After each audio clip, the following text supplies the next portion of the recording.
I'm Tony Perkins with Washington Watch. Each day, this program provides a biblical perspective on news, including insightful interviews with elected leaders, newsmakers, and cultural experts. I want to thank you for joining us today. We have a great program coming up, but first, here are some headlines from our friends with FISM News.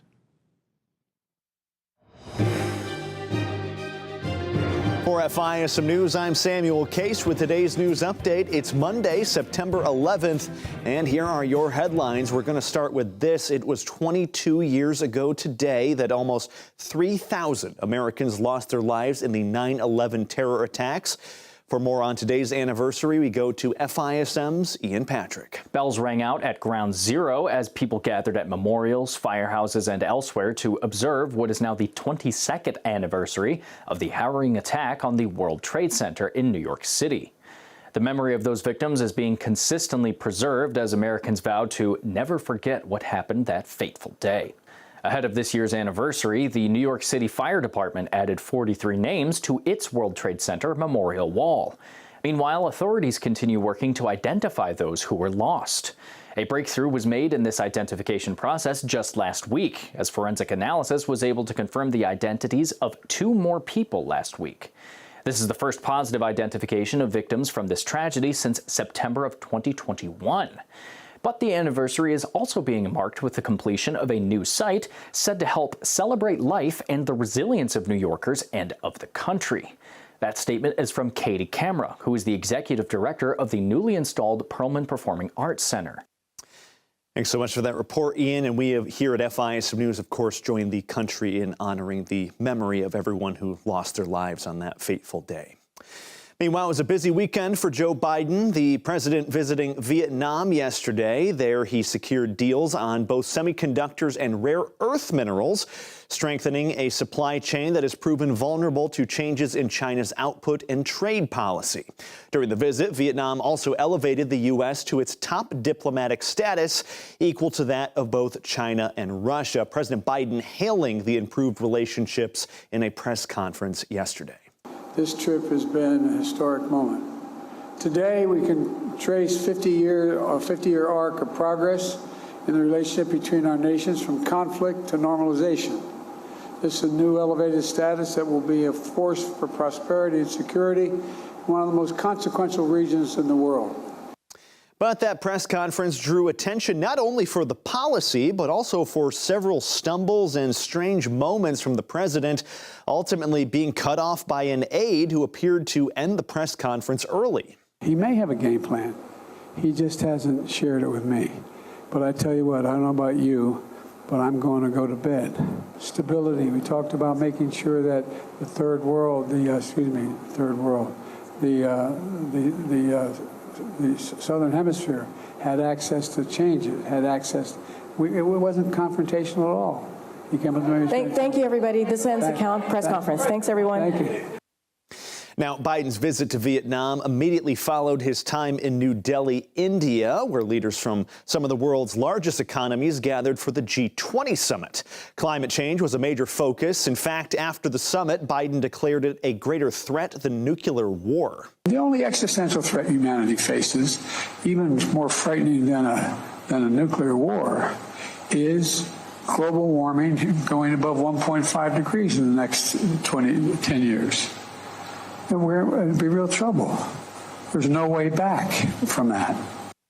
Leaders signed a consensus agreement, part of which aimed at tripling global renewable energy capacity by 2030. But climate wasn't the only topic. Leaders also announced a multinational rail and ports deal linking the Middle East and South Asia in a historic infrastructure plan. That's aimed in part at countering China's Belt and Road Initiative, with hopes of providing developing countries with an alternative infrastructure investor other than China. And with that, those are today's headlines from FISM News. Once again, I'm Samuel Case. You can watch our full show tonight, 7 p.m. Eastern Time on FISMnews.tv. That's our website, again, 7 p.m. Eastern Time. Now stay tuned for Washington Watch with Tony Perkins. We'll see you again tomorrow with more news coverage. Catch you then.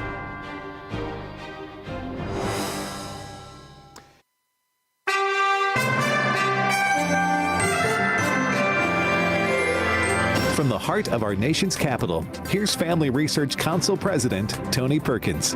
Welcome. Thanks for tuning in for this Monday edition of Washington Watch.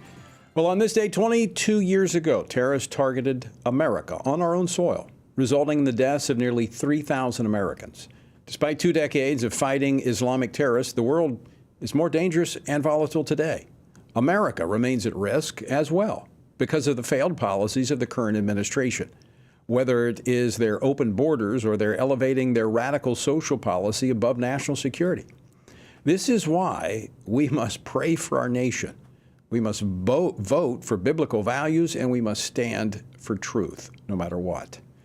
Well, according to President Biden, the mother of all threats is not terrorist, it's this. And the only existential threat humanity faces, even more frightening than a nuclear war, is global warming going above 1.5 degrees in the next 10 years. And we're in real trouble. There's no way back from that. Well, there's a lot of lying dog-faced pony soldiers out there about global warming, but not anymore. All of a sudden, they're all realizing it's a problem. And there's nothing like seeing the light. But I tell you what, I don't know about you, but I'm going to go to bed. That was President Biden in a bizarre press conference yesterday on a stop in Hanoi after leaving the G20 meeting in India. I tell you, I wish we could put this administration to bed. Well, the left's unholy trinity of abortion, LGBTQ, and climate is seen throughout the Biden administration, most prominently in the military. Frankly, I think that we would be capitulating to this extraordinarily horrible tactic that he has pursued if we began to do these nominations one at a time, as if that was either going to solve the problem at DOD or B, defend the rights of enlisted American women who are fighting for this country and don't need Tommy Tuberville telling them what choices they should make about their bodies. That was Colorado Senator Michael Bennet on MSNBC trying to explain why Democrats don't want a solution to the current hold on military promotions. Also, did you notice that he said women shouldn't be told what choices they should make with their bodies? I wonder if that includes the COVID shots. I don't think so. Coach Tommy Tuberville of Alabama joins us in just a moment. Vice President Harris's Saturday hip-hop celebration carried over into Sunday as she hopped around the question put to her by Margaret Brennan on Face the Nation about where she would draw the line on abortion. What is it that you believe? I mean, what week of pregnancy should abortion access be cut off? We need to restore the protections of Roe versus Wade. We're not trying to do something new. Well, that was nebulous because it was about viability, which could be anywhere between 20 to 24 weeks. Can I say she's not being honest? The reason she would not answer the question is that there is no limit they would support. And we're going to talk about it. We're going to talk about the Biden administration's radical abortion position a little bit later with FRC's Meg Kilgannon. Now, it's also clear from Vice President Harris's response that Democrats are struggling because they know their position is outside the mainstream. So they want to hide it. So that raises the question, why would Republicans actually be crawfishing on their life position? That's what Republicans in California are proposing to do in their state party platform. A conservative member of the California Platform Committee with the GOP, Josiah O'Neill, joins me with the details a little bit later. And here's some good news. In a 75-page ruling, the Fifth Circuit Court of Appeals ruled the Biden administration strong-armed social media outlets to censor the free speech of Americans, a violation of the First Amendment. We're going to get the details on that explosive decision from Missouri Attorney General Andrew Bailey, who, along with Louisiana Attorney General Jeff Landry, successfully brought the lawsuit. And I hope you are making plans to join me and hundreds of others here in Washington, D.C. this coming weekend for the Pray Vote Stand Summit. And a number of the presidential hopefuls on the Republican side are going to be here with us, along with a number of congressional leaders and some very informative panels, as well as some of our nation's top pastors and spiritual leaders. They're going to be here with us as well. To find out more, go to TonyPerkins.com. Now, you might find this a little hard to believe, but even after 20 years of being here in Washington, D.C., I am amazed at the level of deceit that the Biden administration and the left is going to ensure that their abortion agenda advances in the military. Now, aided by the lying legacy media, they want you to think that Alabama Senator Tommy Tuberville has single-handedly stopped the entire military in its tracks and, as a result, is putting our nation at risk. Wow. I mean, if he can do that, he must be pretty amazing. The truth is 300 military promotions have been slowed down. But this could be resolved overnight in one of two ways. The Biden military could do something novel to them, that is, abide by the law, and not fund abortion travel for the military in violation of law. Or they could actually have floor votes on these nominations. Do it the old-fashioned way. Vote. Just returning from the Senate floor is Senator Tommy Tuberville of Alabama. He serves on 4 Senate committees, including the Senate Armed Services Committee and the Senate Committee on the Agriculture. Senator, welcome back to the program. Always great to see you. Good to see you, Tony, and please tell me that they're not putting out false information. They wouldn't do that. Come on. Senator, I'm telling you, you're smoking them out because I don't think they've ever had someone that has stood their ground as you have. And they're going to new levels of deceit. I mean, to suggest that you have stopped the entire military from moving forward, when in fact all they have to do is have a vote.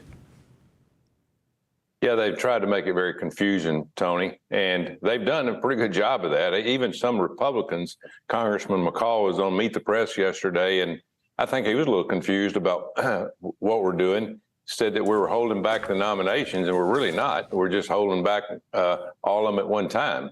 They can confirm it as many as they want, as many as they can get in. It takes about 2 hours to do a nomination, but they really don't want to work at it. They don't. Chuck Schumer doesn't want to bring it to the floor. He understands that if he gives in this time, that there might be somebody else in the near future do the same thing. So he wants to win this, but he's not going to win. He's sooner or later going to have to start nominating these people because people need to be moved up the ranks.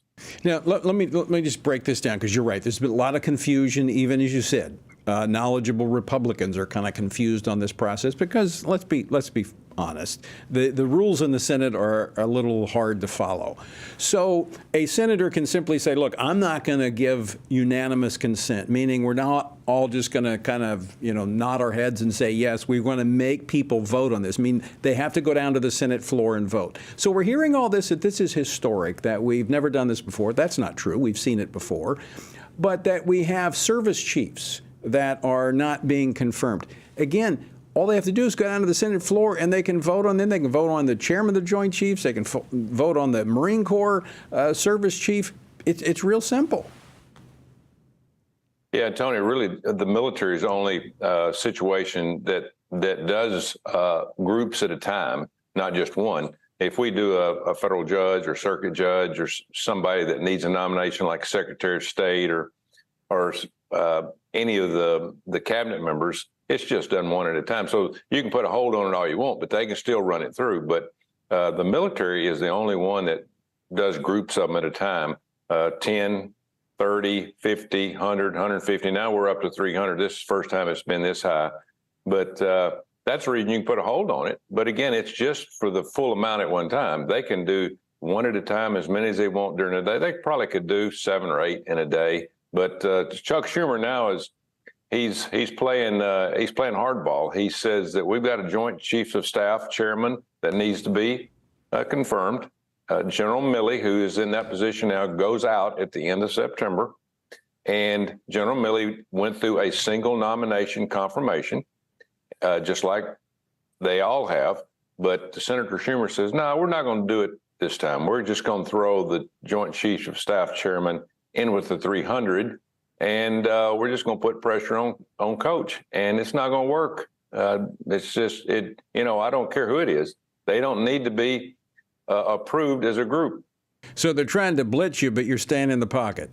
Is exactly right. I'm not flushing out of the pocket, Tony. I'm going to stay in the pocket, and I'm going to take a lick or two, and that's what happens when you hang in that pocket. But sooner or later, I'm going to get the ball down the field and complete some passes. Well, let me tell you what. You've got the folks in the stands are on their feet, cheering you for your leadership and courage, because we've not seen this in quite some time. I want to go to something you've been addressing, and that is the issue of what is really putting our military at risk. I don't know if you heard the clip I played at the top of the program, but it was by one of your colleagues, Michael Bennett, who in an interview with MSNBC said that Tommy Tuberville shouldn't be telling women what choices they should make about their bodies. You know, I asked the question, would that apply to the COVID vaccines when we've seen over 8,000 members of the military pushed out because they didn't want to get a jab? There's a little bit of hypocrisy here. And Tony, you can go back to the first part. I'm not telling women what they can do and can't do. It's the Democrats in 1984 that voted, and Joe Biden was one of them in the Senate, that voted this policy in to have abortion in the military, only by the three exceptions, rape, incest, and health of the mom. They're the ones that did this, not me. And so all I want to do is keep it the same way. But now because of Roe Wade, they're kicking it down the road and say we can't control the states, but we can control federal employees. And so they think that they can do this at their demand. And we're just not going to allow that to happen. As you said, they're hollering and screaming about readiness. 8,000, Tony, 8,000 that just a snap of the fingers because they didn't take a vaccine because this crazy mandate that they had last year. They were all fired up. Man, we're going to run all these people out of the military, and because they don't think like they do, and they didn't want to take this vaccine, so they kicked them out without them having a job, without the mom and the kids having a place to go. You talking about kicking somebody to the curb. I mean, they did 8,000 at one time. It is absolute shame what happened. It took us a year to get that under control. Finally, the Supreme Court said, you can't do that. And then Ted Cruz in July tried to put in the NDAA, okay, we made a mistake. Let's go back and put these 8,000 back into the military. The Democrats voted it down. They did not want to put the 8,000 back in, and we're having a heck of a time trying to get people in the military now because of the situation we're in and because of what the Democrats are doing to our Constitution. It's beyond amazing. They boot all these people out because they won't get a jab, and now they're saying that these, because the law says the taxpayer should not be forced to fund abortion, they're going bananas. And just one final note there. You've said this before, Coach, that there could be a floor vote on this policy as the Congress adopted it the first time. If they want to change it, just bring it to the floor and vote on it. Yeah, that's what we keep telling them. Just bring it to the floor. And, of course, they do not want to start the precedent, Tony, of having to one senator tell them what they can and can't do. This is all about control. It is. This is about them having the control of the reins and not giving them to somebody else and admitting that they were wrong. It is, and my understanding too, in their caucus meetings during the week, they are having some pretty good discussions. Oh, I bet they are. I think Schumer's taking some pretty good hits from some of the other people. Coach, we're going to have to leave it there. We're out of time. We'll see you soon. All right, folks, stick around. In recent years, Christians have seen an accelerated assault on not just our core beliefs, but their very foundation. Now is the time to build on that foundation, strengthen our faith, and learn how to translate our beliefs into actions that engage the culture around us. That's the purpose behind this year's Pray, Vote, Stand Summit. Believe and engage. Pray, Vote, Stand Summit is a national gathering of spiritually active, governance-engaged conservatives, or SageCons. We'll hear from Christian leaders, worldview experts, government officials, and more. We'll discuss important issues like the sanctity of life, religious freedom, protecting students, strengthening families, praying for our nation, and how you can impact America's future from a biblical worldview. Together, we can believe and engage. Join us September 15th through 17th in Washington, D.C. for this pivotal event. Register now at PrayVoteStand.org. Everything we do begins as an idea. Before there can be acts of courage, there must be the belief that some things are worth sacrificing for. Before there can be marriage, there is the idea that man should not be alone. Before there was freedom, there was the idea that individuals are created equal. It's true that all ideas have consequences, but we're less aware that all consequences are the fruit of ideas. Before there was murder, there was hate. Before there was a Holocaust, there was the belief by some people that other people are undesirable. Our beliefs determine our behavior, and our beliefs about life's biggest questions determine our worldview. Where did I come from? Who decides what is right and wrong? What happens when I die? Our answers to these questions explain why people see the world so differently. Debates about abortion are really disagreements about where life gets its value. Debates over sexuality and gender and marriage are really disagreements about whether the rules are made by us or for us. What we think of as political debates are often much more than that. They're disagreements about the purpose of our lives and the source of truth.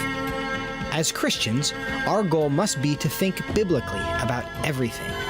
Our goal is to help you see beyond red and blue, left and right, to see the battle of ideas at the root of it all.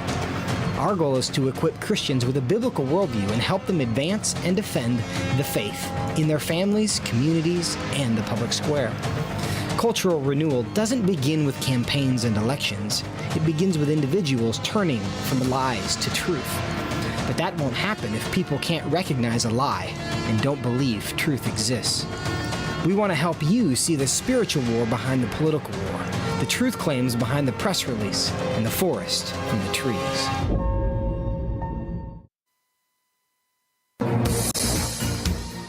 This is Washington Watch. I'm Tony Perkins. Good to have you with us on this Monday. The website, TonyPerkins.com. And I do hope you're planning to join me and hundreds of others here in Washington, D.C. for the Pray Vote Stand Summit, which begins this Friday. In fact, Jonathan Cahn will be our kickoff speaker on Friday morning.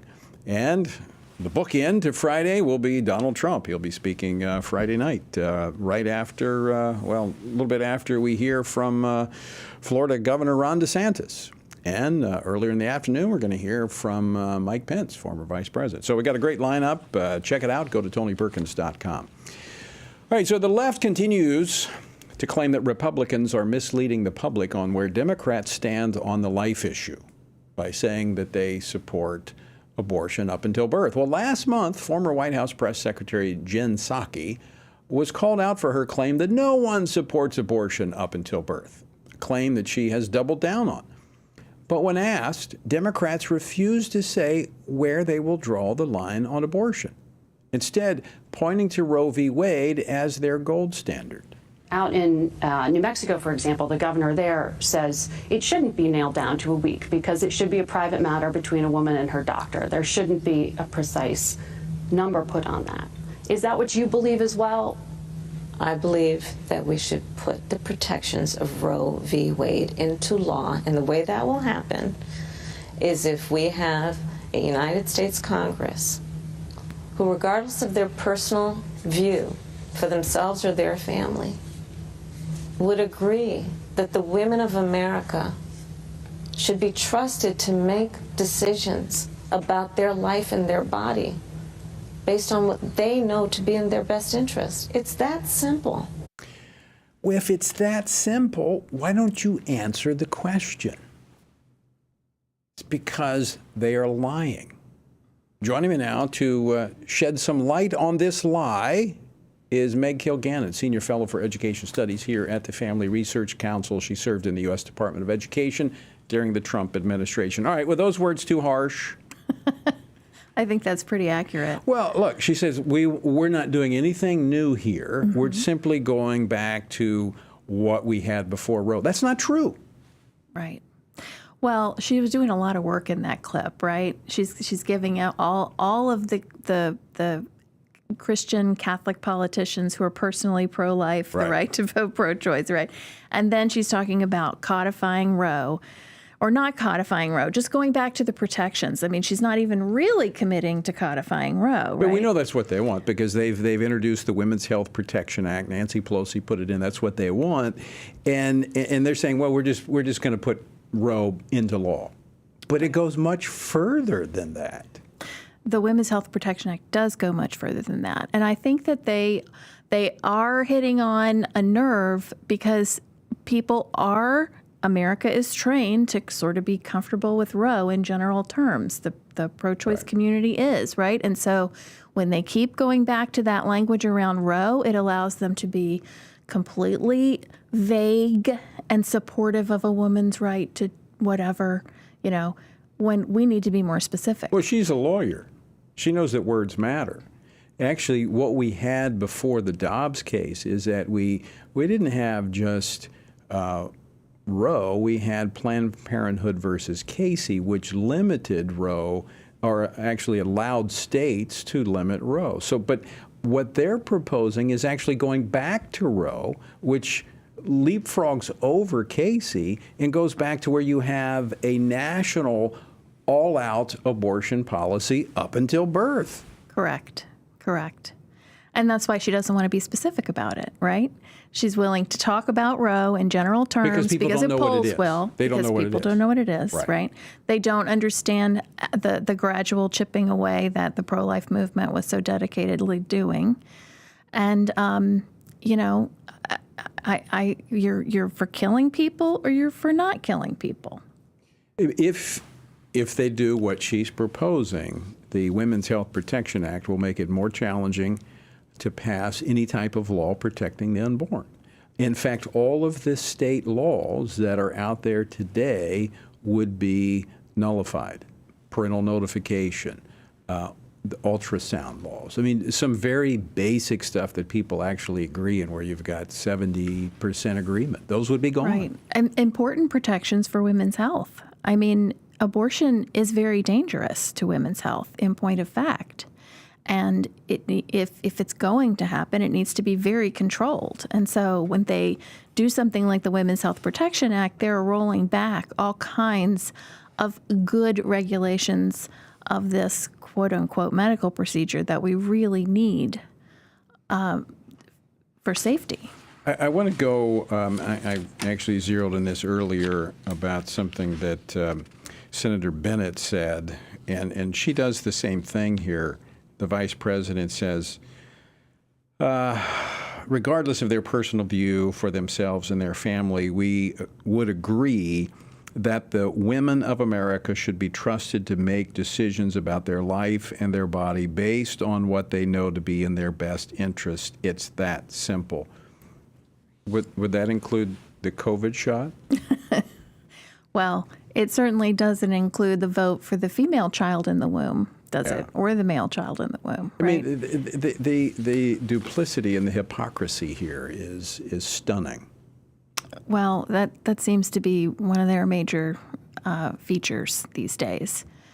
So the reason they won't draw a line, I mean, we've got the pain-capable bill that Lindsey Graham has put forward, which when a baby feels pain in the womb, sucks its thumb. That's where the line would be drawn nationally. States can do more if they'd like, but at least there'd be a national threshold.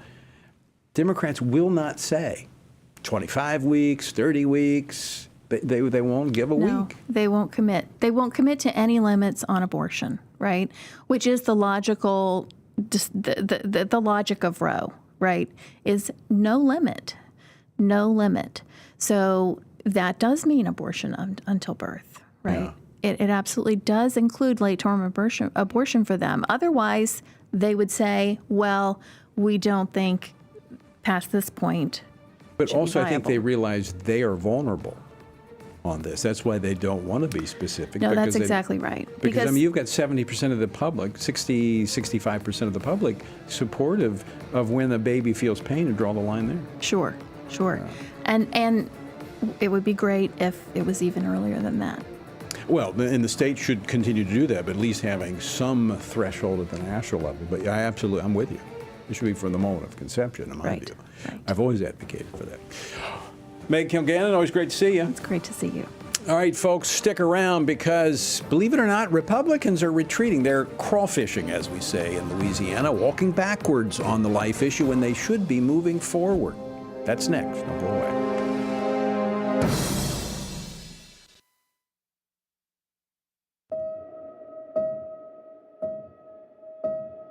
All of us are born with the desire to find truth and meaning.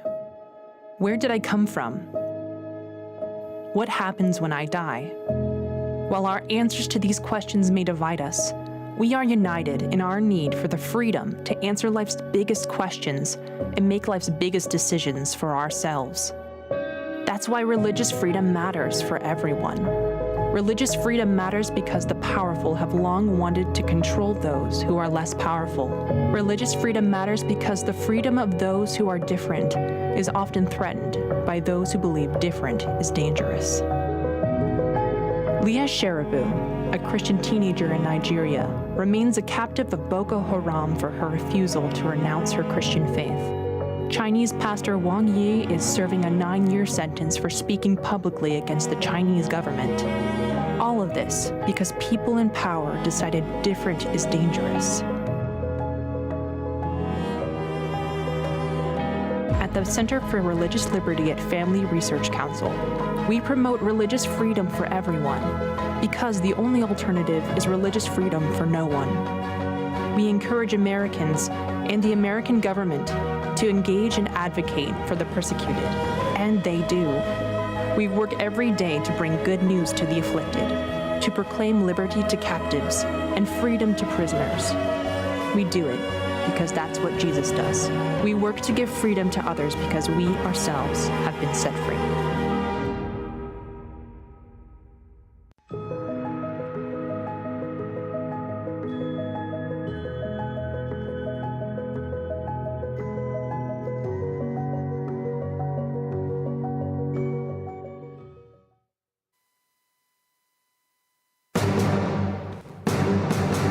Welcome back to Washington Watch. I'm Tony Perkins, your host. The website, tonyperkins.com. I think you probably thought I forgot this, but I didn't. Our word for today comes from 1 Corinthians chapter 4. Now, some are puffed up as though I were not coming to you, but I will come to you shortly if the Lord wills, and I will know, not the word of those who are puffed up, but the power.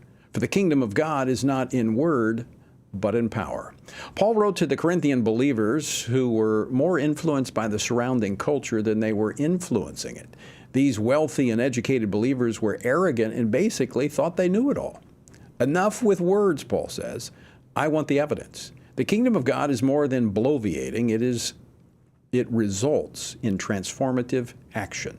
Proverbs 25:14 describes it this way: whoever falsely boasts of giving is like clouds and wind without rain. This is what James said in James 2, faith without works is dead. Our faith should lead to transformative action. To find out more about our journey through the Bible, go to frc.org/Bible. Well, later this month, the California Republican Party will hold its annual fall convention in Anaheim, and a vote is expected on whether to amend the California GOP official platform ahead of the 2024 cycle. Among the changes that are being considered, stripping language that stood against same-sex marriage and abortion.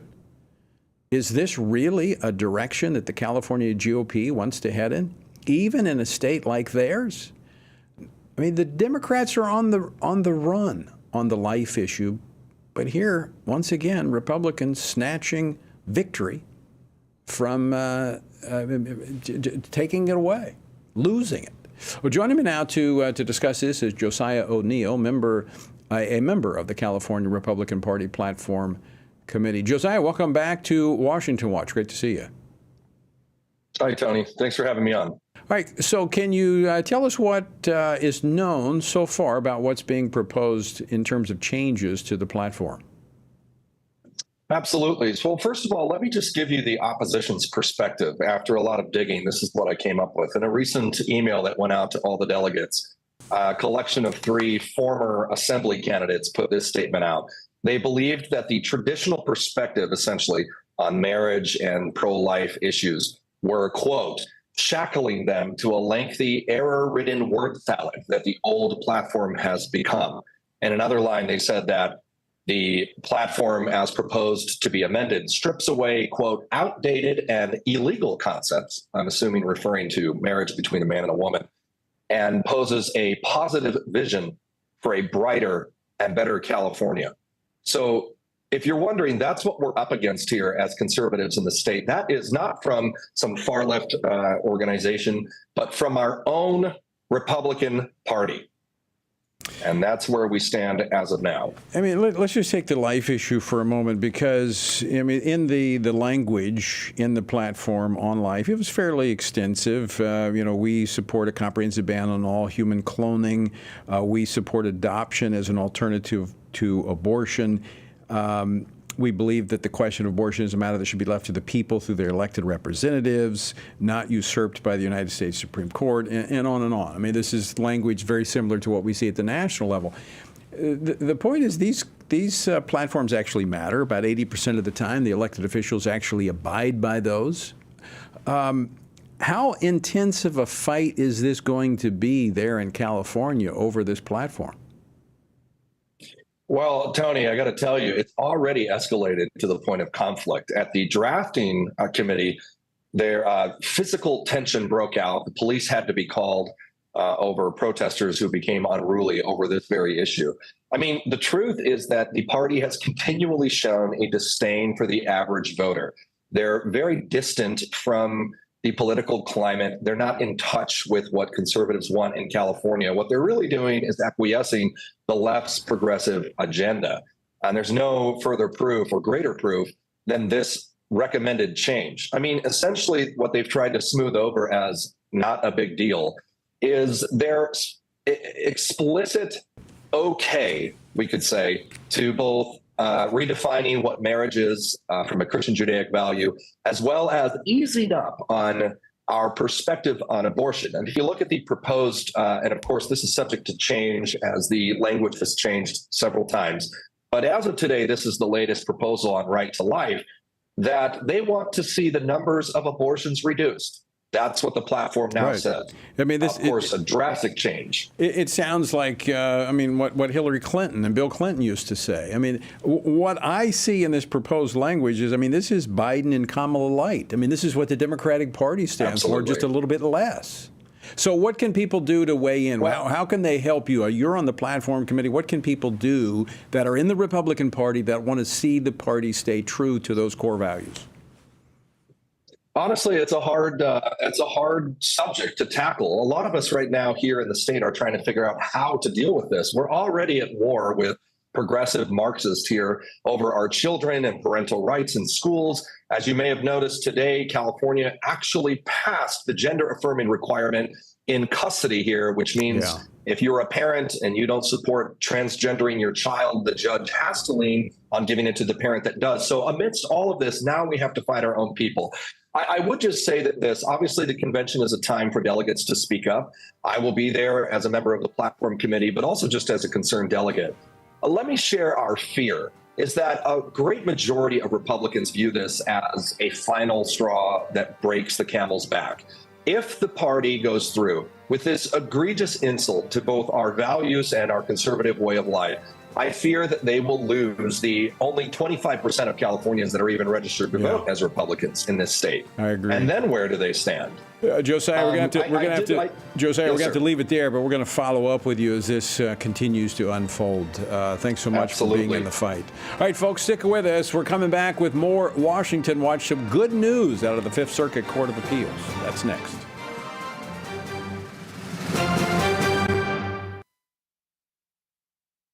It begins here, and here, and here.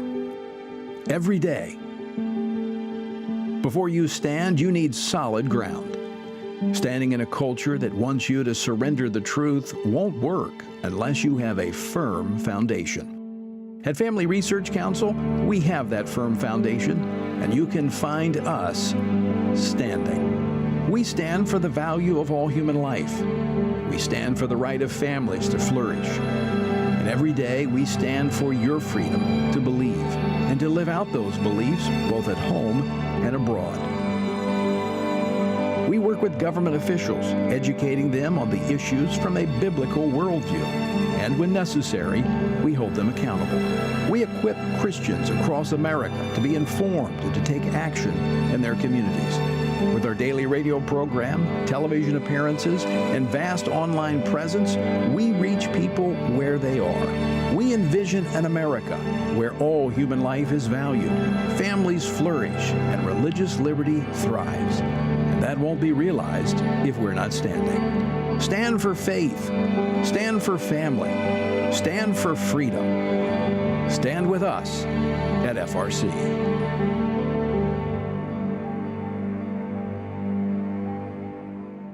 I'm often asked by people, Tony, how do you stay encouraged? How do you deal with all of the stuff in Washington, D.C., the negative policies that are attacking our faith, our family, and our freedoms?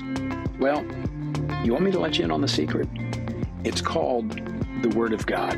And that is why the Family Research Council embarked on Stand on the Word, a 2-year journey through the Bible. It's a chronological Bible reading plan with just 10 to 15 minutes a day. In 2 years, you will have covered the entire Bible. And to go along with this, Monday through Friday, I do a morning devotional that goes along with the reading of the day. It's all designed to encourage you on this journey because the Word of God, as the psalmist said, in my affliction, here's my comfort.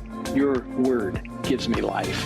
That is our source of strength. To find out more, go to tonyperkins.com or frc.org/Bible. And I invite you to join me every morning for our Stand on the Word Bible devotion.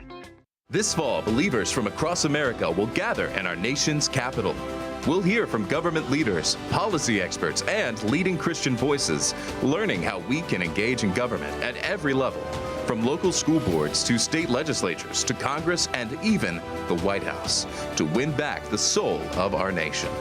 Join with us for the Pray, Vote, Stand Summit, Believe and Engage, September 15th through 17th. Register now at prayvotestand.org.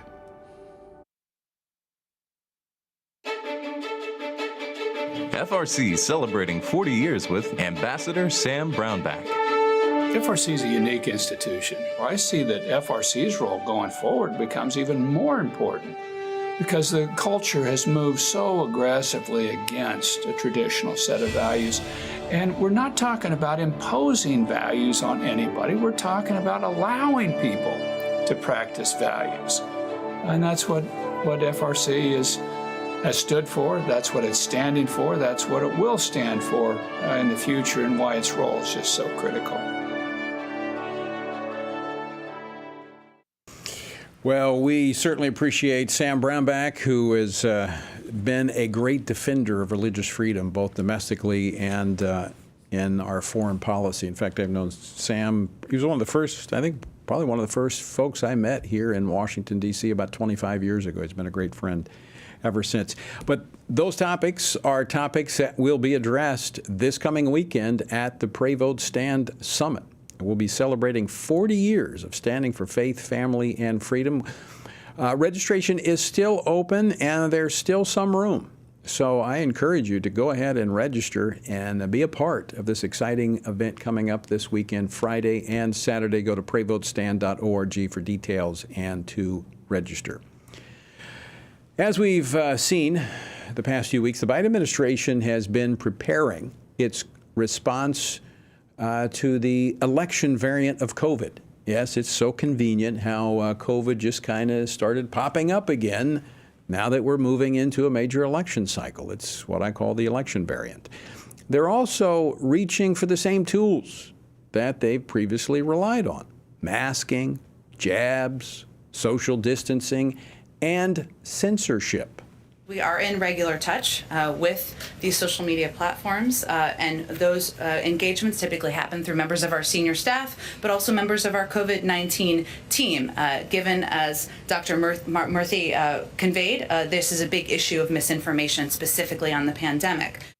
That was former White House Press Secretary Jen Psaki back in July of 2021, essentially admitting that the government, the Biden administration, was leaning on social media groups to censor the voices of Americans. Well, thankfully, that is one tool that they will be without this time around.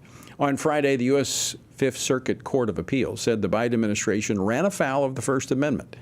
With me now to talk about this and what it means is Missouri Attorney General Andrew Bailey, who led the charge against the federal government's First Amendment violations.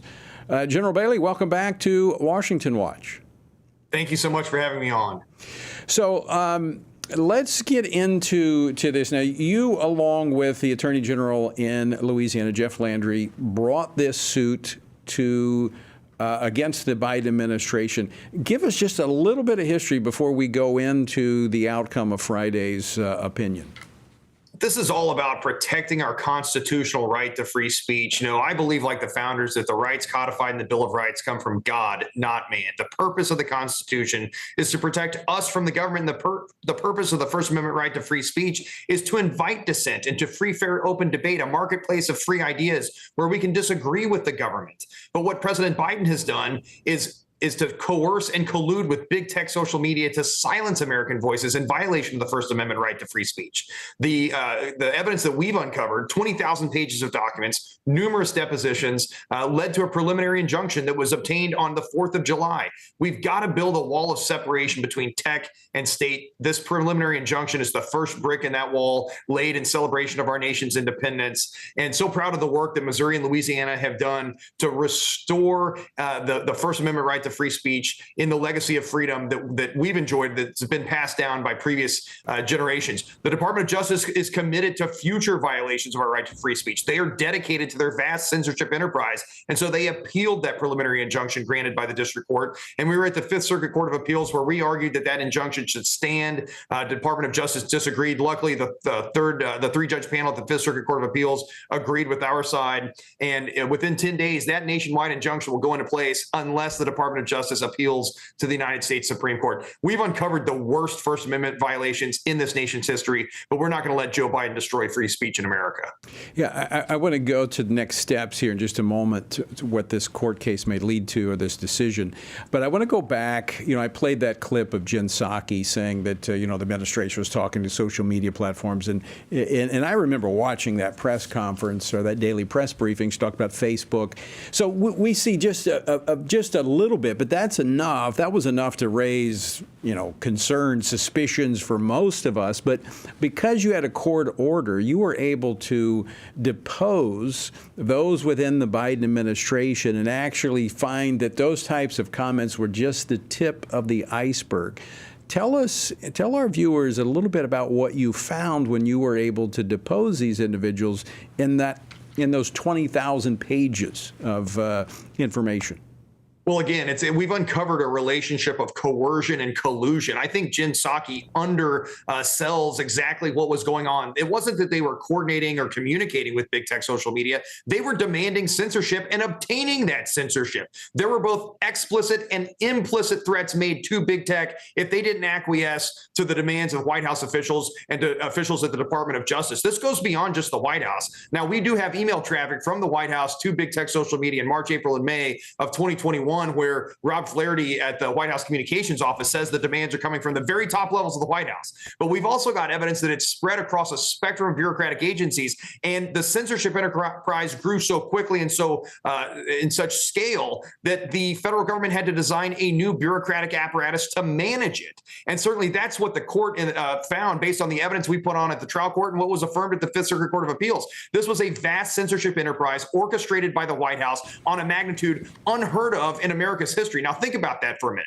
Go back to 1798 when President John Adams instituted the Alien and Sedition Act to jail and imprison anyone who opposed his foreign policy. And what the Fifth Circuit Court of Appeals has said is this is worse. And that's why we're going to keep fighting to defend our right to free speech. So in some cases, based upon the information that you've obtained, would you say that some of the social media platforms were reluctant in taking the actions that they took, and it was done basically at duress because of the threats made by the Biden administration?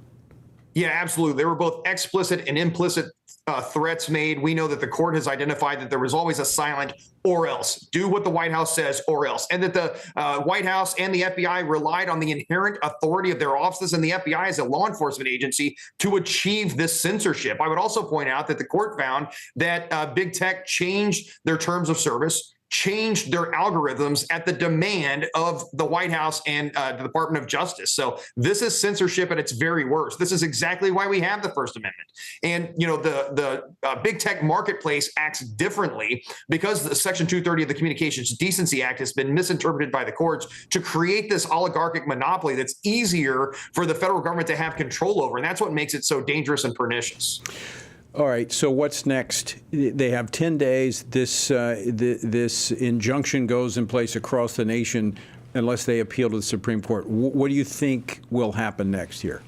Well, I think that we're going to the highest court in the land. I mean, I think that's inevitable. Again, these are the worst First Amendment violations in this nation's history. Certainly, that's what the Fifth Circuit Court of Appeals found. And so they kind of telegraphed that this would end up at the United States Supreme Court. And I think 50, 100 years from now, people will be reading the case of Missouri v. Biden in a constitutional law textbook and learning about when we restored our right to free speech in this country and protected it from government censorship at Biden's demand.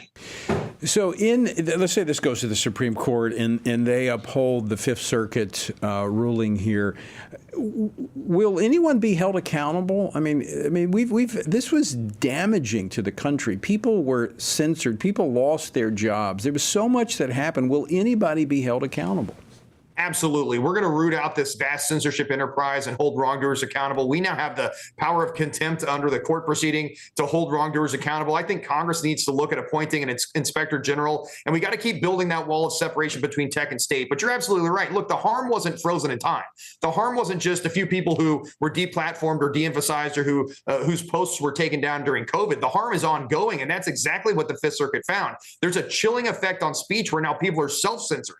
They're afraid to talk about President Trump. They're afraid to talk about election integrity. They're afraid to talk about COVID because they think they'll be removed from these big tech social media platforms because of the censorship that the government did. I would also point out that the First Amendment protects not only the speakers, but the listeners. It's not just the people whose voices were silenced. It's the rest of us that could have used that information to make individualized decisions that were harmed. So the harm was significant. It was it radiated across every user on big tech social media platforms, and it persists today.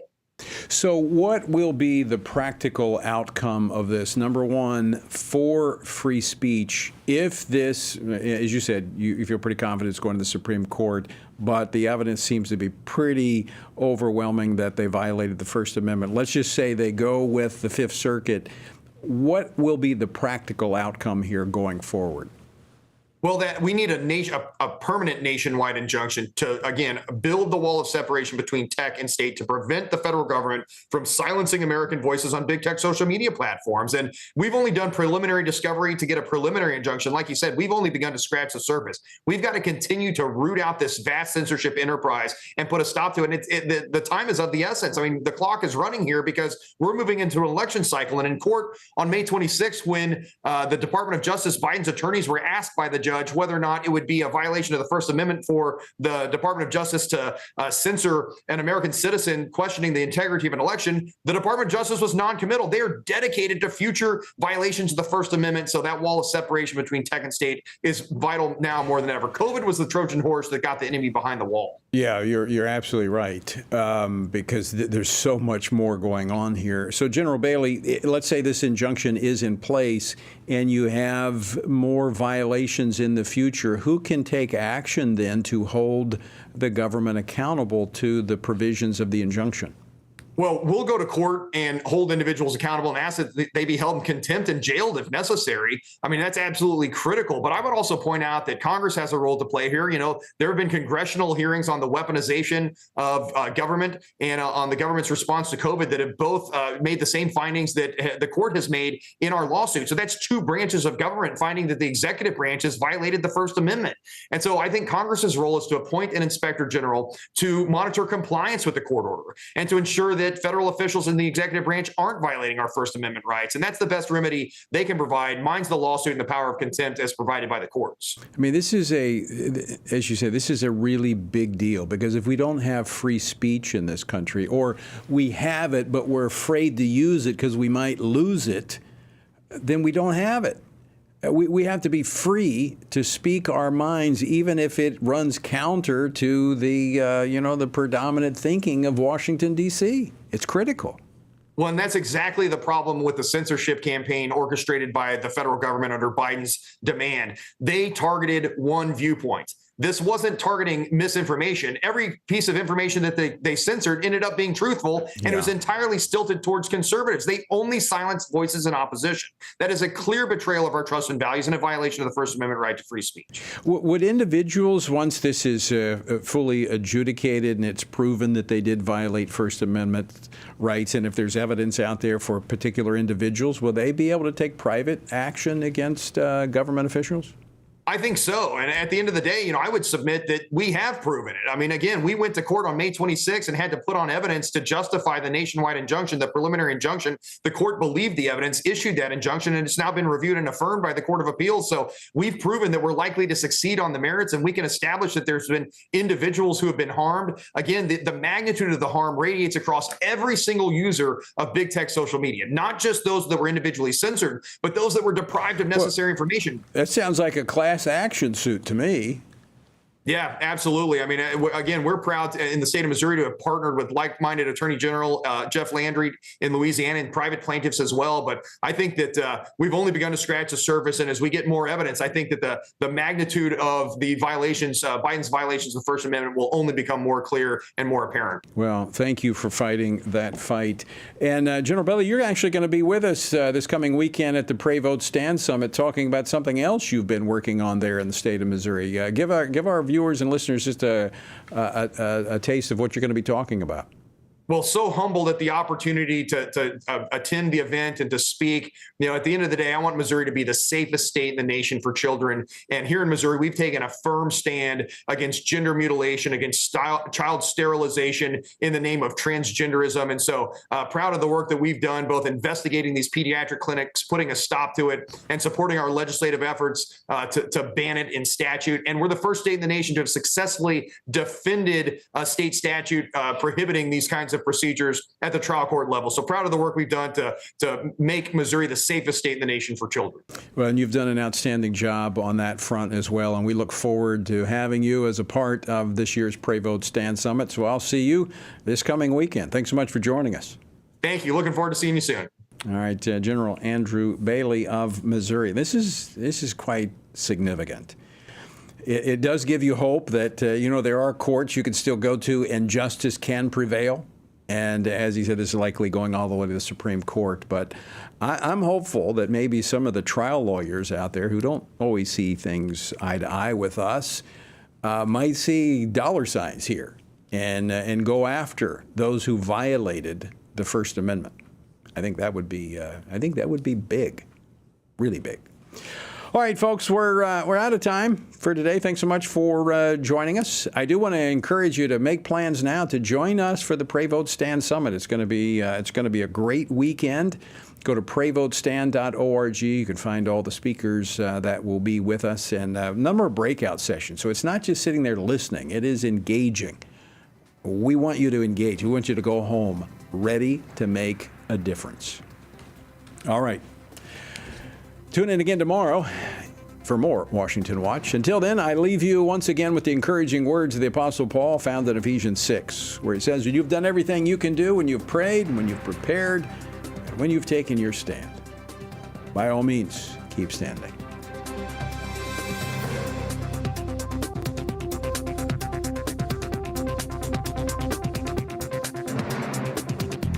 Washington Watch with Tony Perkins is brought to you by Family Research Council and is entirely listener-supported. Portions of the show discussing candidates are brought to you by Family Research Council Action. For more information on anything you've heard today, or to find out how you can partner with us in our ongoing efforts to promote faith, family, and freedom, visit TonyPerkins.com.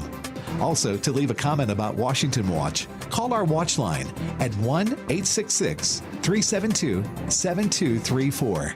That's 1-866-372-7234.